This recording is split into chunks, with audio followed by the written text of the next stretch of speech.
Bonjour à tous et bienvenue à ce que j'espère va être quelques petites vidéos qui vont peut-être répondre à beaucoup de questions que les saints ont dans cette année. Alors vous allez voir un peu que je vais publier ces vidéos le mois de février. Et vous savez déjà, on a la guerre. On a les éruptions volcaniques, des tsunamis. La moitié des nations du monde vont connaître leurs élections cette année. Il y a beaucoup de choses. Et comme la Bible dit bien, tout ce qui peut être secoué va être secoué. Et rien de plus vrai. Et bien sûr, les gens ont beaucoup de problèmes. Alors, j'espère que vous allez comprendre un peu plus comment répondre à ces problèmes parce que le Seigneur, en effet, il est en train de nous positionner. Je vais utiliser tout le long de ces vidéos une expression que je vais appeler transition gouvernementale. Que ça soit toi-même dans ta vie personnelle, que ça soit le ministère que le Seigneur t'a confié sur cette terre, que ça soit votre Église, que ça soit votre nation. On est tous obligés de passer cette année à travers vraiment des bouleversements pour être assurés de traverser, de réussir cette transition gouvernementale. Parce que vous savez quoi? Dieu, c'est pas un Dieu avare. Il vous a confié un appel, il vous a confié une destinée. Et lui, il veut que tout le monde puisse réussir exactement le but de leur vie. Le but que lui, il a conçu pour toi avant toute éternité. Et Dieu, il va tout faire. On va voir pendant ces vidéos ce que le Seigneur peut faire pour faire de sorte qu'on puisse entrer dedans, qu'on puisse le servir, qu'on puisse achever notre appel. Et alors, cette année, beaucoup de nations vont connaître des élections, presque la moitié. C'est juste incroyable cette année. Ça va être la Belgique, les États-Unis, où déjà je suis impliquée, et toutes les nations, en tout cas, sont bouleversées. Et notre positionnement va être critique.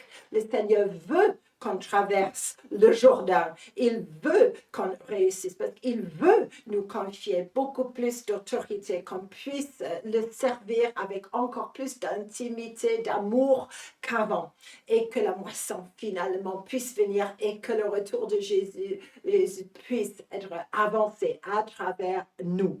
Amen et amen et amen. Et je veux mentionner quelque chose que assez souvent, je pense que j'ai partagé partiellement. Mais cette fois, je veux juste faire quelques vidéos où je vais expliquer un peu plus la pensée prophétique que le Seigneur m'a confiée. Et bien sûr, vous pouvez comparer avec la pensée que le Seigneur vous accorde. Parce qu'il y a beaucoup de gens qui vont avoir un morceau de ce grand puzzle qui va être l'année de 2024. On est déjà le mois de février déjà. Et je veux juste traverser un peu le temps pour aller quelques années en arrière, parce que mon histoire commence là. Et est-ce que vous vous souvenez, bien sûr, vous vous en souvenez, ce qui est arrivé le jour que le président Trump a été élu pour la première fois président des États-Unis. Dieu a voulu que déjà, j'avais prévu de passer cette journée avec une école de prière à Paris. Bien sûr, ni l'école de prière, ni moi, on ne savait pas qu'on a organisé pour nous une bonne date par un accord commun que les États-Unis allaient, bien sûr, sélectionner ce jour pour les élections. Mais bien sûr, on a prié ce jour-là et je m'en souviens. Je m'en souviens des gens qui étaient là, comment on a prié et comment, petit à petit, on a tellement prié jusqu'au moment quand on savait que Trump il avait été élu. Une grande surprise pour beaucoup de gens. Et ça m'a appris certaines choses. Mais maintenant, je vais juste rattraper un peu le temps. On avance le temps maintenant. Et vous vous souvenez très bien aussi de ce qui est arrivé quand Trump il se présentait pour être élu une deuxième fois par ses citoyens. Et là, bien sûr, j'avais besoin de savoir, mais Seigneur, comment tu veux que je me positionne et quel est l'homme, quelle est la femme que toi tu veux dans cette grande nation tellement importante. Et le Seigneur, il m'a parlé, mais sur un temps tellement sérieux, inoubliable pour moi, mes amis.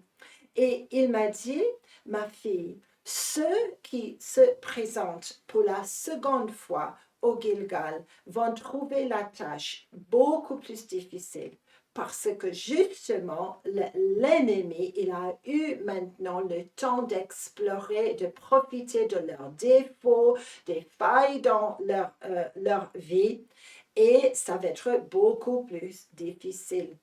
Et je me suis dit, mais Seigneur, tu me dis quoi?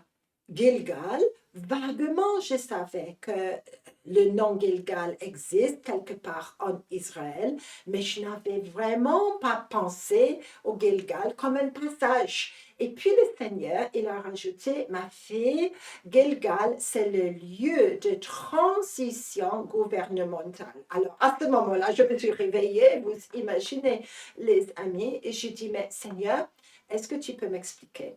Et j'ai regardé la Bible. Il y a 3 mentions du Gilgal, en effet. Et la première mention, c'est le quartier général établi par Josué après le passage du Jourdain.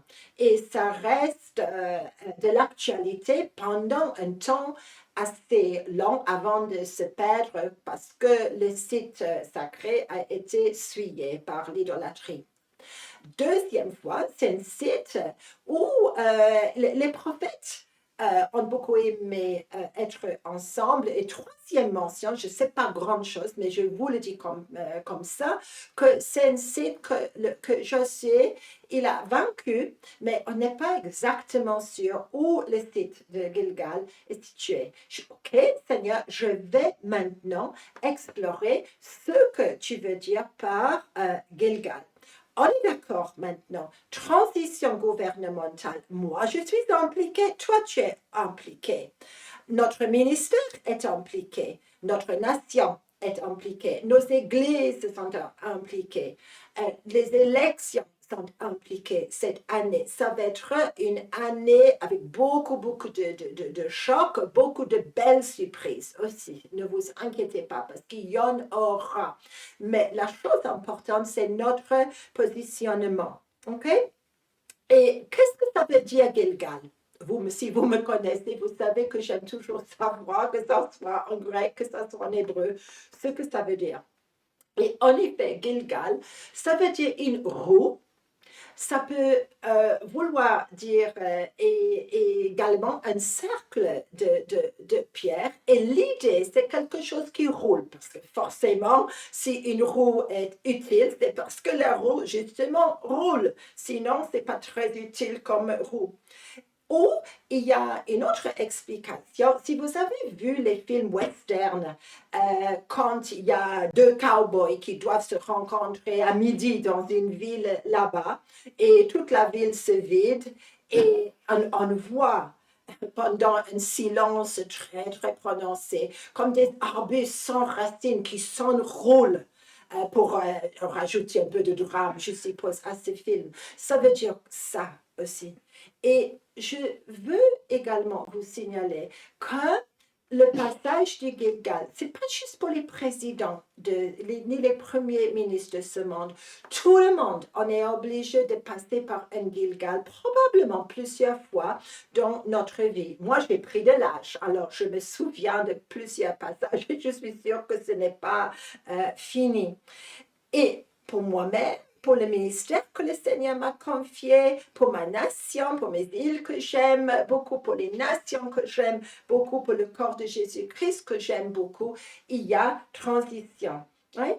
Et pendant le passage de Gilgal, vous allez être contesté. Vous allez rencontrer l'opposition. Vous vous souvenez de ce que le Seigneur m'a dit pour le président Trump, que l'ennemi avait pris le temps d'explorer les failles, les défauts du caractère qu'il n'a pas su corriger. Pareil pour nous, pas juste pour les présidents. Et juste parce que j'ai réussi 2 fois, 3 fois, il n'y a aucune garantie que je puisse réussir encore une fois si je ne fais pas ma part pour m'aligner avec la volonté de Dieu dans cette saison. Parce qu'il n'y a aucune garantie du tout, du tout, du tout. Le niveau d'autorité est en train d'augmenter. Et ce qui était peut-être permis dans une autre saison n'est plus permis aujourd'hui, vous comprenez? Et vous allez avoir de l'opposition. Peut-être personne ne va voir, peut-être vous allez contester, vous allez combattre en plein milieu de nulle part et personne que les anges et les démons et Dieu même regarde. Peut-être ça va être un enjeu public comme les élections présidentielles, mais en tout cas, il va falloir faire des choix. Les anges et les démons sont très, très, très présents cette année. Alors, je prie déjà pour nous que nous, on puisse vraiment réussir et qu'on puisse vraiment voir l'enjeu, qu'on puisse vraiment réussir nos combats et prendre un temps pour combler les failles, réparer les brèches dans notre vie. Alors, le Gilgal aussi, transition gouvernementale. La première fois que nous voyons cela, c'est entre le leadership de Moïse et le leadership de Josué. Vous connaissez par cœur. Et ça arrive par le Gilgal. Et puis, vous aurez plus tard, dans le second film probablement, vous avez la transition gouvernementale également au Gilgal entre Samuel, juge prophète, et le roi Saül. Puis, troisième fois, nous avons la transition gouvernementale entre le prophète de feu Élie et Élisée. Et plus tard, je vais parler un peu de ça aussi, qu'il y a Jean-Baptiste dans cette région désertique et Jésus qui sont là. Mais ça va suivre. Et aujourd'hui, alors, est-ce que nous pouvons juste voir la toute première transition? Cette transition, c'est la transition entre le leadership de Moïse et le leadership de Josué. Et je veux vous dire quelque chose d'extrêmement important déjà, qu'en effet, que Moïse et sa destinée, c'était d'accompagner le peuple qu'il avait guidé pendant tellement longtemps dans la terre promise. Je pense que ce n'était pas l'intention de Dieu de dire non, tu ne passes pas. Sauf que Moïse, à un moment donné, il est parti dans une colère. Et ces moments de colère l'ont coûté l'accès au Gilgal et l'accès dans la terre promise. Dieu, il aimait et aime toujours Moïse. Mais quand moi, je pense à toutes les personnes que je voudrais rencontrer, Moïse, Daniel, ils sont là. Moïse, il connaissait la face à face avec Dieu. La Bible nous dit, depuis Moïse, aucun autre prophète ne connaît Dieu face à face comme lui. Sauf que il a commis un péché. Et vous vous souvenez, quand il était question de la rébellion du peuple, que Moïse, au lieu d'obéir à l'ordre de Dieu de frapper le rocher, de ne pas frapper le rocher plutôt, ne vous inquiétez pas, mais simplement de parler au rocher, Moïse, dans cette colère qu'il avait accumulée contre le peuple, il frappe le rocher. Et là, Dieu dit de manière claire, tu ne m'as pas honoré devant tout Israël. Et cet acte-là a coûté Moïse l'accès de la terre promise. Attention mes amis, parce qu'on peut voir un peu ce que Moïse a fait et on peut faire des choses similaires nous-mêmes. Et en effet, le passage de Gilgal était assuré par Josué, mais un excellent leader pour Israël, mais j'ai une petite idée qu'en effet, Dieu, il aurait voulu que les deux puissent avoir accès ensemble à la terre promise. Et je vais également parler pendant ces films des deux témoins. Et vous allez voir que les deux témoins, étrangement, sont également mentionnés déjà ici, Moïse et Élie. Et vous voyez quelque chose de très étrange. Et nous allons juste regarder, c'est Deutéronome, en effet, 34. Et Dieu, il ne va pas changer d'avis. Et il n'est pas un Dieu colérique ni autre, mais simplement il dit, mais Moïse, bref, je t'aime bien, mais tu ne m'as pas sanctifié, tu ne m'as pas honoré par cet acte de colère. Et à cause de ça, tu vas monter sur le mont Nebo et là, tu vas mourir. Mais au moins, le prophète Moïse, il va avoir le droit d'inspecter, n'est-ce pas, la terre promise. Je me souviens d'avoir vu la même vision, sauf qu'aujourd'hui, placé sur le mont Nebo, il y a une telle pollution qu'on ne voit pas comme Moïse, il aurait dû voir.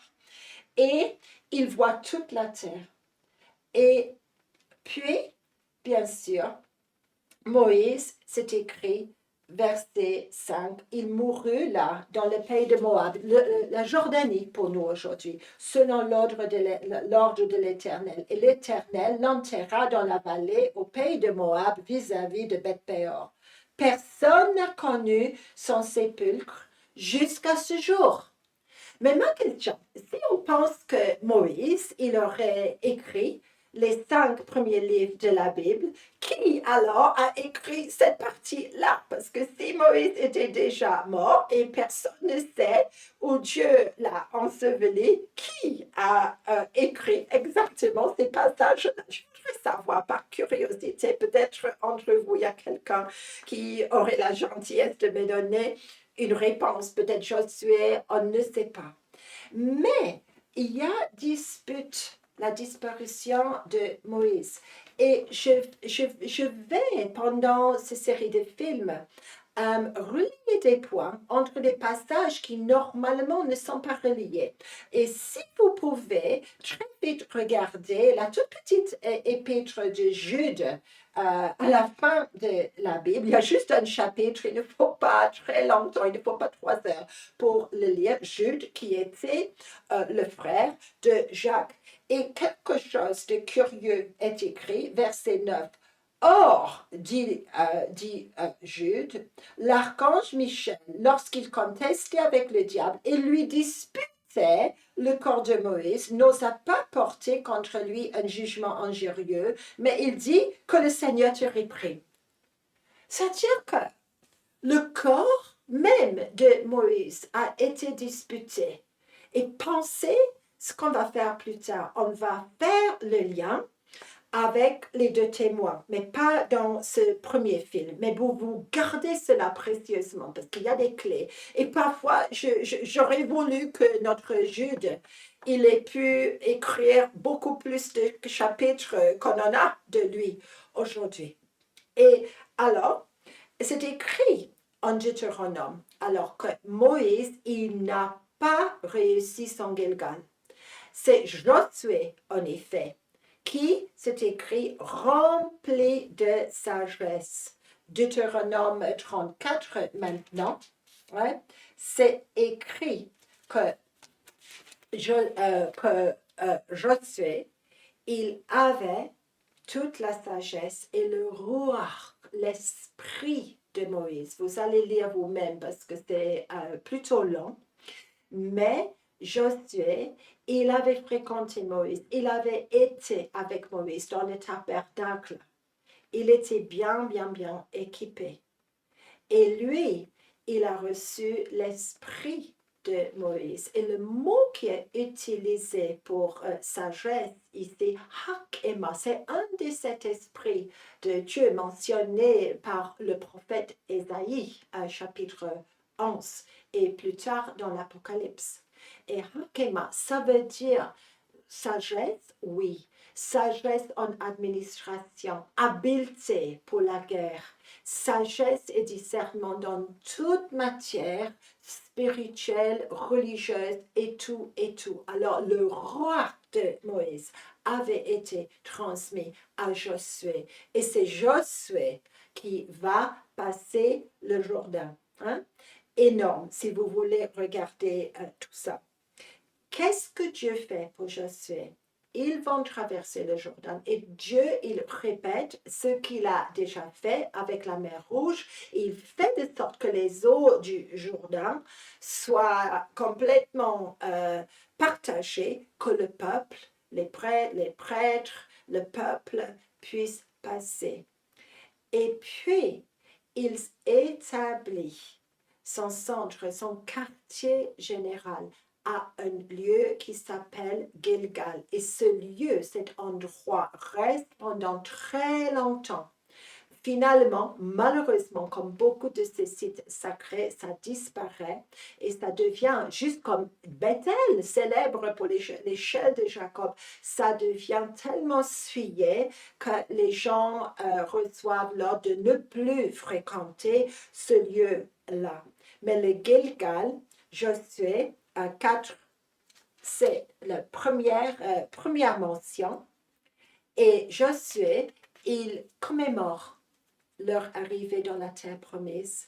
Il va prendre 12 pierres et les gens aiment toujours un mémorial. Il met 12 pierres, mes excuses là, et pour prouver que c'était la main de Dieu même qui a fait cet acte, la main de Dieu même, et que toutes les autres nations puissent savoir, c'est la main de Dieu, que ce soit élection présidentielle, que ce soit avancement dans le ministère, que chacun puisse savoir que c'est pas nous, mais c'est la main de Dieu qui établit ces endroits dans un temps fixé, comme mémorial à la puissance de Dieu, pas aux êtres humains. Hein? Et là, il est mention du Gilgal. Gilgal, pourquoi Gilgal? Parce que c'est là où Josué il reçoit l'ordre de faire une circoncision pour le peuple. Et Dieu dit, aujourd'hui, la honte vient d'être lavé, enroulé. Okay? J'ai roulé la pierre et il n'y a plus de honte dorénavant pour le peuple d'Israël. Ils entrent maintenant dans une nouvelle saison. Dieu, il est pour nous, oui, mais vous vous souvenez, pas loin de là, Josué, il a un rendez-vous divin. Et j'avais envie de terminer ce premier film avec ça. Josué 5 cette fois, versets 13, 14 et 15. Comme Josué était près de Jéricho, parce que vous réalisez que Gilgal n'est pas loin, le site de Gilgal n'est pas loin de Jéricho. Il leva les yeux et regarda, et voici un homme se tenait debout devant lui, son épée nue dans la main. Il alla vers lui et lui dit, es-tu des nôtres ou de nos ennemis? Et l'homme répondit, non, mais je suis le chef de l'armée de l'Éternel, j'arrive maintenant. Josué tomba le visage contre terre, se prosterna et lui dit, qu'est-ce que mon Seigneur dit à son serviteur?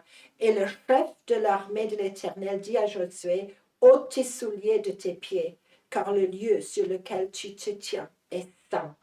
Et Josué fit ainsi. On ne peut pas le blâmer. Qui est l'homme? Je sais qu'il y a des gens qui pensent que c'est Dieu même parce qu'ils comprennent que Josué, il se prosterne, il adore, mais il adore Dieu. Ici, c'est le chef des armées, c'est un prince céleste hautement placé que Josué rencontre. Et on réalise après le Gilgal, on a réussi, Josué, il a réussi le test. Et maintenant, il se trouve sur un terrain saint et qui vaut maintenant être accompagné par les armées célestes qui vont l'aider à conquérir la terre promise. Amen et amen. obéissance absolue, circoncision de cœur pour nous, abondant. On fait tout pour vraiment traiter les brèches dans notre âme, les fractures qui sont là. Parce que pour ceux, au moins, qui passent le Gilgal pour la deuxième, troisième, quatrième fois, l'ennemi a pris le temps de voir un peu ce que, là où on peut être piégé, disons, je me limite là. Chacun, on est différent. Et pour terminer, je veux prier pour ce passage de Gilgal. Seigneur, que tu puisses nous aider à réussir, que tous ceux qui sont destinés à traverser puissent traverser, qu'on puisse connaître cette consécration, que tu puisses enlever notre honte. Seigneur, que tu puisses nous équiper pour prendre le terrain que tu nous accordes. Seigneur, c'est notre saison, une transition gouvernementale cette année, pour moi-même, pour le ministère que tu me confies, pour mon Église, pour les nations, pour le corps de Jésus-Christ, qu'on puisse réussir. Et je vous bénis, chacun, chacune, que vous puissiez vraiment réussir. Que ce soit la première fois, que ce soit la deuxième, la troisième, la quatrième ou autre. Soyez vraiment bénis, de bénis, de bénis. À plus.